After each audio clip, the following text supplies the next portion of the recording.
Good morning. तर आज आपण करणार आहे कोकोनट पुडिंग। तर त्यासाठी मी येथे एका मिक्सरच्या भांड्यामध्ये खोबरं घेऊन ते बारीक असं वाटून घेतलेलं आहे। आता आपल्याला याचं दूध काढायचं आहे। तर मी एका चाळणीमध्ये घेऊन हे सगळं दाबून असं दूध काढून घेत आहे। तर आपल्याला या दुधामध्ये 1 चमचा कॉर्नफ्लॉवर घालायचा आहे, 2 चमचे पिठी साखर घालायची आहे आणि हे सगळे मिश्रण आपल्याला चांगलं असं ढवळून घ्यायचं आहे। आता गॅस बारीक करून ते एका कढईमध्ये ओतून घ्यायचं आहे आणि बारीक गॅस करूनच आपल्याला हे छान असं शिजवून घ्यायचं आहे। लक्षात ठेवा, आपल्याला हे सगळं ढवळतच राहावं लागेल, मध्ये थांबला तर त्याच्या गुठळ्या तयार होऊ शकतात, त्यामुळे आपल्याला छान असं बारीक गॅस करून हे शिजवूनच घ्यायचं आहे। आता आपलं हे मिश्रण शिजलेलं आहे आणि मी हे सगळं एका बाउलमध्ये काढत आहे। आता आपल्याला हे सेट होण्यासाठी फ्रीजमध्ये ठेवून द्यायचं आहे।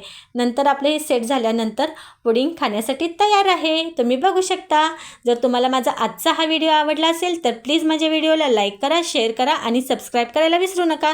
भेटूया अशाच एका नवीन व्हिडिओमध्ये, तोपर्यंत बाय बाय।